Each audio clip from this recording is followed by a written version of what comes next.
Let's go! Okay, tingnan natin. Daily collective tayo. Saglit lang.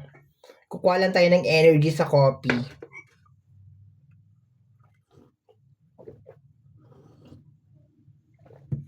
Ayan. So, kuha tayo dito.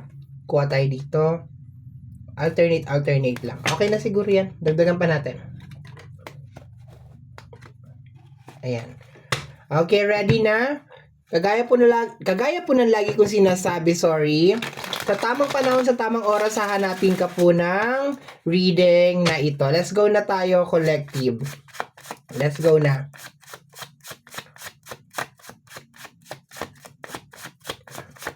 Huwag na natin masyadong patagalin to kasi most of the time, ang haba-haba ng reading natin pag collective. We have here, stop borrowing money. Tumigil ka na daw sa kahihiram or kauutang ng pera. Okay?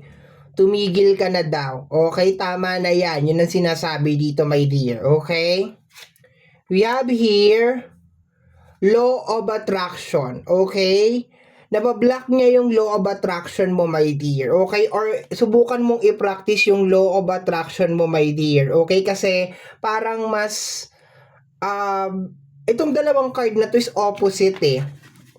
Kasi kung meron kang law of attraction, ina-attract mo lang, my dear, ina-attract mo yung, ibig sabihin kung ano man yung gusto mong i-attract, law of attraction, kunyari gusto mo ng abundance, gusto mo ng blessing. So dahil posibleng you are borrowing money or mahilig ka manghiram ng pera, nawawala yung law of attraction mo. Okay, hindi na siya nagwo-work yung law of attraction, my dear. So dito sa dalawang card na to sinasabi na from the day na napanood mo tong reading na to, sinasabi, my dear, na iwasan mo nang manghiram ng pera. At i-practice mo yung law of attraction mo. Sabihin mo sa sarili mo, magkakapera ako. Magkakaroon ako ng malaking pera. Practice mo yung law of attraction. Okay? Kung ano man tong problema ko, kung ano man tong gusto kong mabili or something, mapag-iipunan ko to. Ganon, law of attraction. No? Gawin mo siyang positive kasi itong pag-borrow ng money, ano to eh, para sa akin itong pag-borrow ng money, ano ko to eh, wala namang masama na manghiram ka ng pera, pero minsan kasi, ano pa to eh, lalo pa tong nakakadagdag pa sa problema eh. Stop borrowing money. Practice mo yung law of attraction, ha? Okay, basta stop borrowing money. Ayoko na magdagdag pa ng marami pang mga chika. Okay? So, tingnan natin. Practice mo yung law of attraction. Tingnan natin. Or practice natin sabay-sabay yung law of attraction kasi this is for everybody naman eh. Okay, we have your energy of harmony, balance, mutual attraction, and new energy. Okay, my dear, nakukuha ko dito na there's a tendency din na kinakailangan mo magpalit ng mga tao sa paligid mo. Okay? There's a tendency, my dear, ang pangit man itong sasabihin ko, pero bahala ka na kung paano mo iintindihin ha.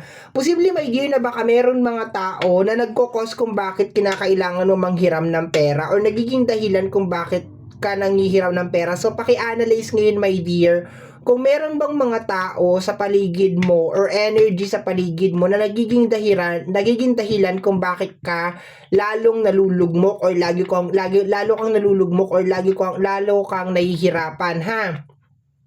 So, kailangan mo tong ayoko naman sabihin na kailangan mong tanggalin or something, pero parang yun talaga yung tamang term eh. Parang mag-attract ka ng mga tao na talagang makakatulong sa'yo para mabago yung life mo, yung mga ganun. Hindi yung mga tao na ipupush ka pa talaga para makapangutang, para mabaon ka sa utang, malagay ka sa isang problema.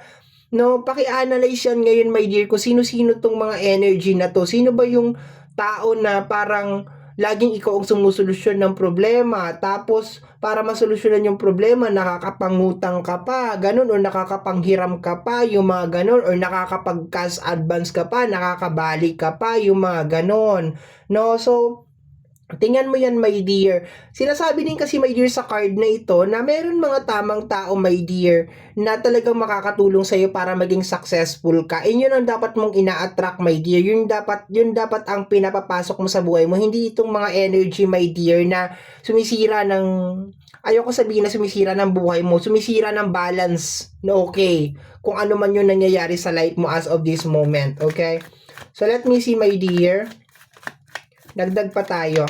We have here energy of ex-partner, past energy, amusement park. Possible na ex-partner mo or partner mo, past energy kasi. Nakukuha ko dito somebody, my dear, na parang maluho. Okay, something na maluho or something na parang ang dami-daming binibili or parang mahilig sa mga magagandang lugar, yun ang nakukuha ko dito, my dear. Okay, wala namang masama, my dear, na magluho ka or bumili ka ng mga bagay na gusto mo sa buhay mo kasi pinagtrabahuan mo naman yan or pera mo naman yan. Pero not to the point, my dear, na malulumpo ka. 'Di ba? I hope you're getting my point. Walang masama, my dear, na magbakasyon ka, walang masama na bumili ka ng magagandang gamit, walang masama na kung ano man yung gusto mong mangyari sa buhay mo, pero make sure mo, my dear, na hindi ka madadamage o hindi ka malulumpo. Very highlighted yung energy dito, my dear, na I think kaysa manghiram ka ng pera, pag-ipunan mo na lang yung mga bagay na yon. And if just in case, my dear, na nandoon ka na sa sitwasyon ngayon na parang baon na baon ka na sa utang or talagang ang laki-laki ng problema mo, my dear, wag mong masyadong gawing negative yan. Isipin mo na lang, my dear, na parang starts to experience yan, my dear, na, 'di ba, sa susunod hindi na dapat ganito. I-analyze mo ngayon kung bakit ka napunta diyan. Bakit ka ba nagkaroon ng maraming utang or something like that. And umiwas ka sa mga partner, paulit-ulit partner or tao na talagang imbis na tulungan ka na makapagtipid, na mapabuti yung buhay mo, nandun ka, my dear, nandun sa energy na parang lalo ka pang nagiging magastos or nagiging maluho. Sige, kuha pa tayo ng isa pa. We have here, actually dalawa to Tingnan natin. We have here the energy of, I wonder if you are happy without me. Okay? So, I think, my dear, this is your ex. Okay? Possible na ex mo to kasi meron dito nakalagay na ex-partner Baka yung ex-partner mo, my dear, is talagang alam mo yon, simula nung dumating, parang is either partner mo to or ex-partner mo, my dear. Pero ang maliwanag lang dito is hindi kayo nagsasama ngayon. Okay, magkahiwalay kayo. I think itong tao na to, my dear, is talagang para siyang tinik sa buhay mo, my dear. Parang grinab niya yung opportunity na mahal mo siya, na willing ka na gawin lahat sa kanya, na to the point na parang hindi mo na inisip, my dear, na eto nga, mahihirapan ka at the end of the day. Okay? Kumbaga parang itong problema, kung ano man ito, ikaw at ikaw lang din talaga, my dear, ang magre-resolve. Okay? Sabi nga dito, I'm happy, I wonder if you are happy without me. So, nagtatanong, my dear, itong partner mo or itong ex-partner mo, my dear, na kung masaya ka ba daw ngayon na wala siya. Okay? Parang ganon na malayo na siya. Okay. Kung ako naman ang tatanungin mo, my dear, nilagay niya ako sa alanganin. So, maski gaano ko siya kamahal, sa tingin ko magiging masaya ako. 'Di ba? Magiging masaya ako na wala na siya sa buhay ko. Kung kasama ko pa rin sa buhay ko to ngayon, ay nako, siguro hindi ko alam kung paano ko tatanggalin sa buhay ko tong tao na ito, or hindi ko pwedeng sasabihin sa kanya na, oy, nahihirapan na ako kasi nababaon na tayo sa utang nang dahil sa ganito ganyan, ganito ganon. Ay nako, ang hirap sabihin. Pero kung this is your ex, wag mo nang balikan, okay? We have another card over here. Past mistakes, okay? Depression, trying to fix the past. Okay, there's a tendency na past energy to, my dear. Okay? For some of you, eto, my dear, makinig ka. Kung kasama mo tong tao na ito as of this moment, maghihiwalay kayo ng tao na to very very soon. Maniwala ka sa akin. Okay? For some of you naman, my dear, this is energy ng past. Isang tao na dumating sa buhay mo, ex-boyfriend mo na siya ngayon, or ex-girlfriend mo na siya, ex-partner mo na siya. Pagkaalis niya, my dear, sa buhay mo, baon ka sa utang. As in, napakarami mong problema. Okay. There's a tendency na ang pag-aawayan nyo nito ay pera. Ang dahilan kung bakit kayo naghiwalay ay may kinalaman sa pera, or kaya kayo maghihiwalay is because dahil sa pera. Yun ang nakukuha ko dito, my dear. Okay? And nagtatanong siya if you are happy I wonder if you are happy without me. So, parang nagsasabi siya dito na masaya ka na, wala na ako lang naman yung... There's a tendency na itong tao na to is mahilig siya mag-gaslight. Posible na parang, sige, ako naman kasalanan ko naman talaga lahat yung mga ganun. No, ang toxic naman itong reading natin today. Okay, so let me see ha. Dagdagan natin. Ayan, dagdagan natin yung energy, my dear, ha. Let's add more. Tingnan natin. Ano pa yung energy na masasagap natin? Pero kung partner mo to, my dear, tapos dahil sa partner mo ay nababaon ka sa utang, very very soon maghihiwalay kayo. Okay? And magkakaroon ka ng depression, my dear, nang dahil sa problema na iniwanan niya sa'yo. You will try to fix, my dear, yung past, itong nangyari, my dear. Susubukan mong ayusin to, my dear. And magkakaroon ka ng depression, my dear, nang dahil dito. Pero I can feel naman, my dear, that you will survive. Nararamdaman ko dito that you will survive. Pero ngayon pa lang sinasabi na dito na iwasan mo na daw mangutang ng pera. Okay? Kasi nangutang ka lang naman ng pera dahil sa kanya. Or sabihin natin, nangutang ka lang naman ng pera dahil gusto mo makasurvive kayong dalawa. Okay? Parang ganon siguro. Or ma-resolve yung problema. Ganon. So, tingnan natin, my dear, ha. Possible na ex mo to, tapos nung umalis, ang daming problema na iniwan sa'yo. Okay, tingnan natin. Basta work mo lang ulit, my dear, yung law of attraction mo. Kasi meron kang energy, meron kang power of law of attraction. Pero yun nga lang, this time, mag-attract ka, my dear, ng mga tao talaga na makakatulong sa'yo. Huwag kang kumuha talaga ng mga sakit sa ulo. We have here religious person. Maybe you are a very very religious person, and siguro, my dear, tinatanong mo, my dear, sa ating buong may kapal kung bakit ganito, bakit mo ko binigyan ng ganito na klase ng tao, bakit pinakilala mo sa akin tong tao na to, puro problema lang naman yung iniwan sa akin, or puro problema lang naman yung ginagawa sa akin, puro utang lang naman. Para ganon ang nakukuha ko dito, my dear. Because nasa maling tao ka, my dear. Yun. Nasa maling tao ka, my dear. Kasi dapat, sa loob ng relationship, pinagtutulungan nyo yung mga bagay-bagay. Although sabihin natin na minsan yung partner mo, meron talaga siyang lowest point, and meron din naman yung kabila na parang meron din siyang ganon. Yung parang bang meron downfall, parang ganon. Pero, hindi naman naabot sa punto na ganito, na parang pinagsakluban ka, my dear, ng langit at lupa. So, there's a tendency, my dear, na you are a very religious na person, and you are asking God, bakit mo binigay sa akin tong tao na to? Bakit natagpuan ko tong tao na to, my dear? Everything happened for a reason, my dear. Everything happened for a reason. Lahat yan merong lesson. Okay. Tingnan natin. Next card tayo. Next card we have here. Hindi ko gusto to.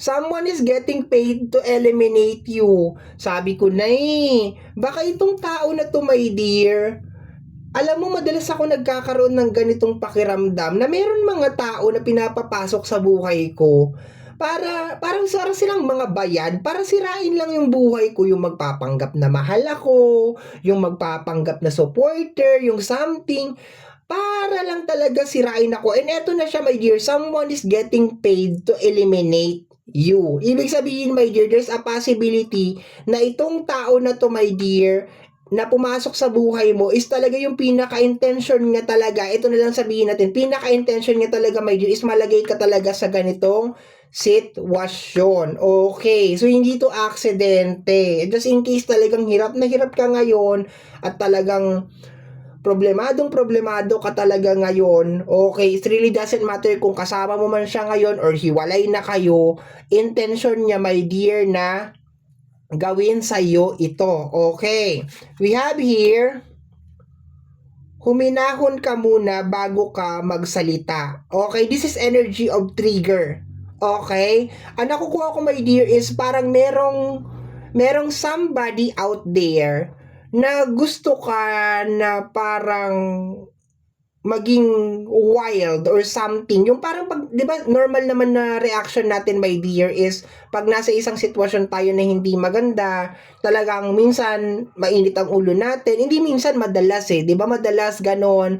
Tapos maski yung mga tao na hindi talaga involved sa problema natin, talagang minsan napapagalitan natin. 'Di ba? Normal lang 'yon. Okay, normal lang 'yon. The point kasi minsan, my dear, ang point ko dito, my dear, is minsan meron mga tao kasi na parang hindi naman nila alam kung anong pinanggagalingan natin, okay? And although yes, nasa isang sitwasyon ka na hindi maganda and parang hindi mo mai-conceal yung emotion mo because of nandito ka na sa ganitong sitwasyon na probably iniwanan ka ng boyfriend mo or meron kang boyfriend or girlfriend ngayon na meron kang boyfriend or girlfriend noon, ayan, ex mo na, or meron kang boyfriend or girlfriend ngayon na nagkukos talaga ng sakit sa ulo sa iyo, my dear, or sabihin na natin problema na may kinalaman sa usapin ng pinansyal, sabihin na lang natin. And gusto dito, my dear, na mangyari na parang ano ka, kaya sinasabi ng card, huminahon ka because of like sinasabi ng card na to na ano to, sinasadya to na parang mag-hysterical ka, na magalit ka, something like that, okay?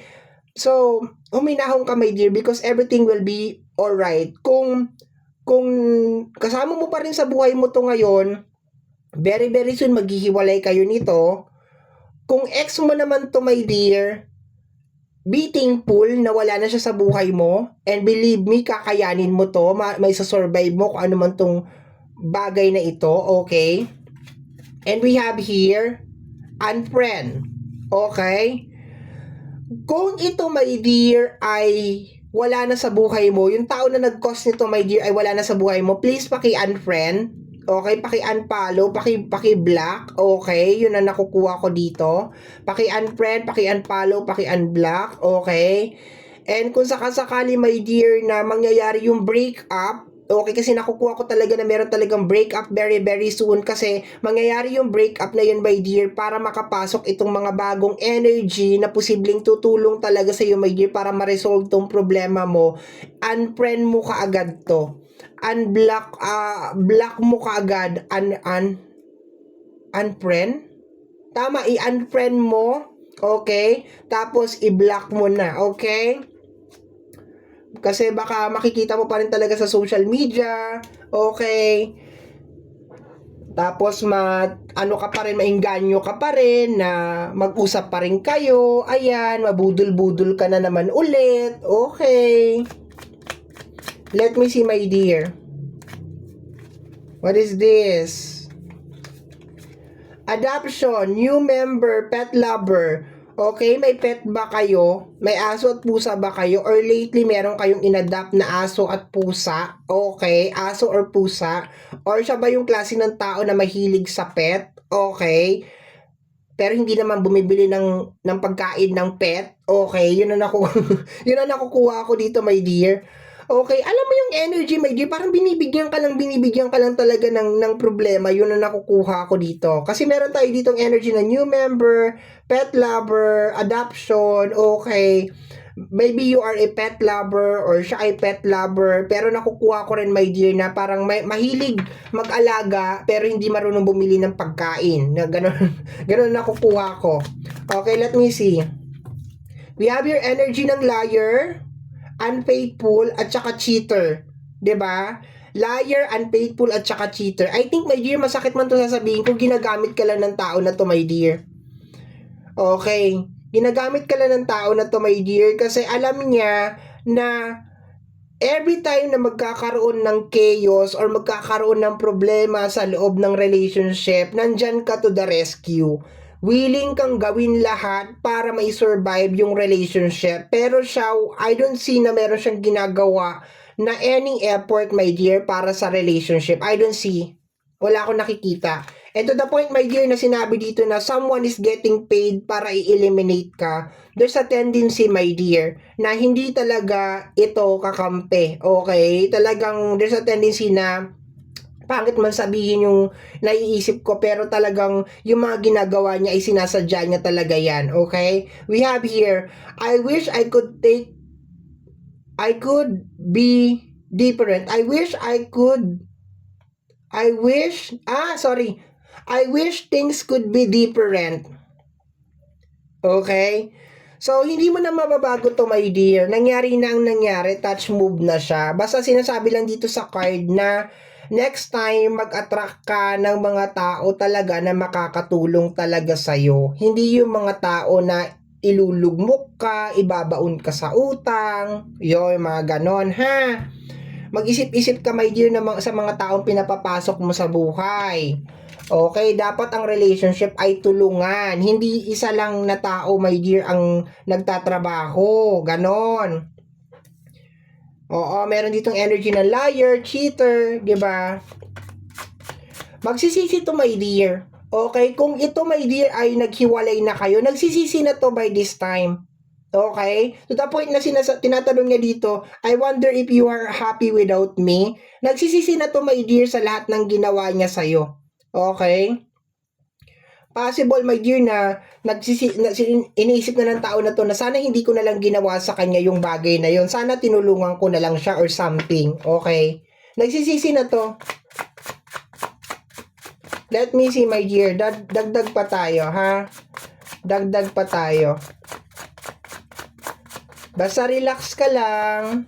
Especially pag magsasalita ka.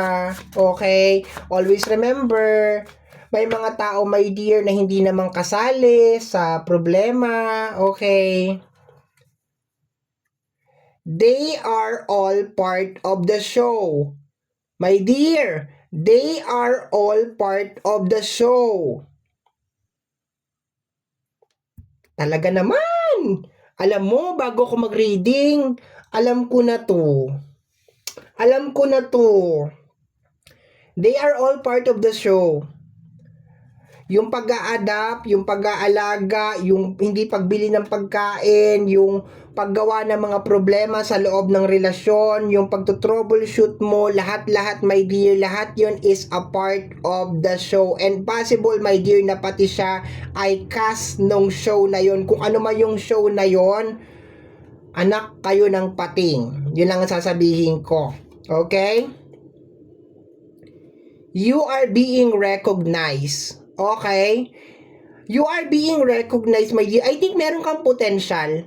Okay? Malayo ang mararating mo, my dear. And this is just a part of obstacles or challenge, my dear. Na parang pakana. Okay? Ganun ang magandang term eh. Pakana. Para pumasok sa love, ginulo yung buhay mo, nilagyan ka ng problema, bla bla bla. I can feel that this is a form of distraction. Pero, sinasabi kasi dito, my dear, sa reading natin, na meron kang power of law of attraction. So, ibig sabihin, pag nag-focus ka talaga at practice mo talaga yung law of attraction, pag sinabi mong yayaman ka. Pag sinabi mo talaga, my dear, na gusto ko ng mga makakatuwang sa buhay, na makakatulong talaga sa akin para maging successful ako, or para maging ganito, kung ano man yan, mangyayari siya. Hindi ko alam kung anong ginawa mo, bakit mo na-attract tong tao na ito. Or baka hindi mo naman talaga ina-attract tong tao na to, bigla na lang sumulpot yun sa harapan mo, nagpa-charming, tapos yun na, kayo na. Okay? We have here, choose kindness. Okay? Sa kabila ng nangyari, my dear, okay, kung ano man itong nangyari sa'yo, nagoyo ka man, nabudol-budol ka man, or kung ano man ang gusto mong itawag dito, my dear, kung parte man sila ng show, kung meron man binabayaran para gawin ito, always choose to be kind. Okay, pero this time, piliin mo, my dear, kung sino yung mga tao na, 'di ba, bibigyan mo nitong kindness na ito. Okay? Maging mabait ka pa rin. Kasi yan ka naman talaga eh. Normally, mabait ka naman talaga. Saglit lang ha. I'm back. Magsha-shutdown yung phone ko kaya chinarge ko muna. Okay. So, continue tayo. Dito na lang, last row na lang ito, my dear. Ha? Last row na lang itong bandang ibaba. Okay, let me see. Tingnan natin. Alam mo yung mga iniisip ko kaninang umaga, eto na, nagsipaglabasan na ngayon. Itong someone is getting paid, they are all part of the show. Ay, nako. What is this? Huwag mo nang ayusin kung ayaw naman magpaayos. Possible, my dear, na umabot din sa ganitong punto because sa sobrang pagmamahal mo dun sa tao na yon, gusto mo siyang ayusin.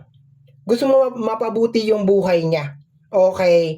Kaya, parang gumawa ka ng isang action na parang you are not thinking about the consequence. And okay yun. Kasi sabi ko nga, normally, mabait ka naman talaga. 'Di ba? Normally, ugali mo yan. Ikaw talaga yan eh.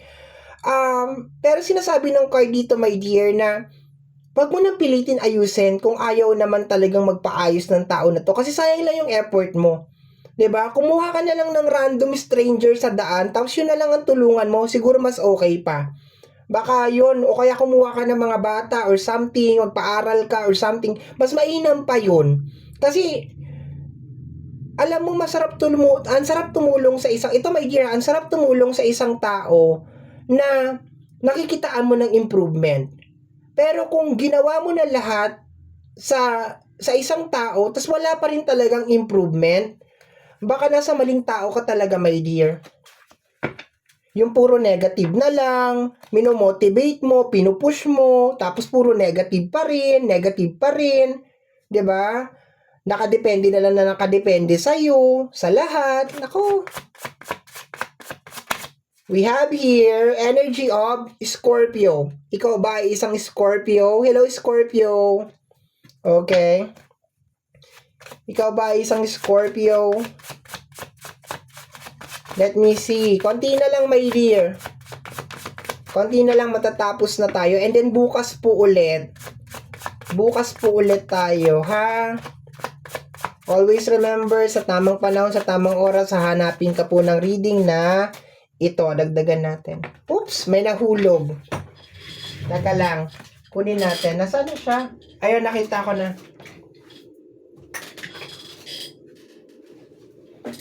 Okay. Wait. We have here group chat. Ala! Group chat. Parang, alam mo yon, parang parang may mali talaga dito, B. Parang may mali talaga. Hindi ko talaga nagugustuhan tong reading na to. I don't like this. Okay, we have your energy ng sex. Okay. Kontrolin mo rin to, ha? Kontrolin mo rin tong tawag ng laman. Okay, kasi baka, sabi ko nga, baka biglang dumating tong tao na to sa buhay mo, baka hindi naman talaga ito yung minamanifest mo, baka naman talaga ang binamanifest mo naman talaga is isang tao na makakatuwang mo talaga sa buhay. Pero biglang dumating tong tao na to, tapos ito ang ginawa niyang daan, itong tawag ng laman, and then nung may nangyari sa inyo, yun na. Tapos na, finish na. Yun na, nakapasok na siya sa buhay mo. Okay? Last card tayo, my dear. Tapos closing na, ha? Let me see. And I have this very, very strong feeling, my dear, na sa pag-alis nitong tao na ito sa buhay mo, may papalit na naman ulit na ganun na naman ulit. Kaya please, my dear, mag-set ka talaga ng standard. Okay, standard ng papapasukin mo sa buhay mo. Dapat ganito, dapat ganyan, dapat ganon, dapat hindi yung papasok ka na lang ng papasok ka na lang ng papapasok. Kasi mauulit lang na mauulit to. At baka sa susunod ay hindi ka na makasurvive, bakla ka. Okay? You and I were too young. Okay. I think it's more on parang pinagtagpo kayo para may matutunan. Parang ganon. Parang experience lang. Hindi talaga ito love. Okay? I-disregard na lang natin, my dear, yung someone is getting paid to eliminate you. They are all part of the show. Tapos yung energy ng group chat, medyo i-disregard na lang natin muna yung kasi wala pa talaga tayong, alam mo yon, ayokong maging paranoid tayo pare-parehasa. Pero, sabihin na lang natin, my dear, na pinagtagpo kayo ng tao na ito para meron kayong matutunan sa bawat isa. Yun na lang. Okay? Yun na lang, doon na lang tayo. Okay? And hindi talaga kayo nakatadhana para magsama panghabang buhay. Meron talaga nakatakda or nakatadhana sa iyo, my dear, na ibang tao. And my dear, please, tama na yan. Lagyan mo na ng tuldok ngayon. I-resolve mo na.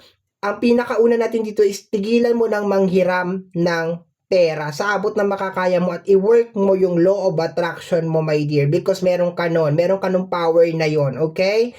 And kung sino man tong tao na to, my dear, unfriend mo, i-block mo, wag mo nang papasukin sa buhay mo, and maging mabait ka pa rin sa kabila, my dear, ng nararanasan mo ngayon. Ibig sabihin, matuto ka from the lesson, pero choose kindness pa rin, okay? Choose kindness, diba? Piliin mo pa rin talagang maging mabait, okay? Kasi ikaw naman talaga yan, okay? And kontrolin mo to. Itong tawag ng laman, kontrolin mo to. Hindi lahat papatulan mo, ha? Kasi baka pag pinatulan mo na, ayun na, 'di ba? Wala na. O yun na siya, okay? So my dear, yan ang na-collect natin, my dear, sa araw na ito. I hope and pray, my dear, na nagustuhan mo yung ating daily collective reading.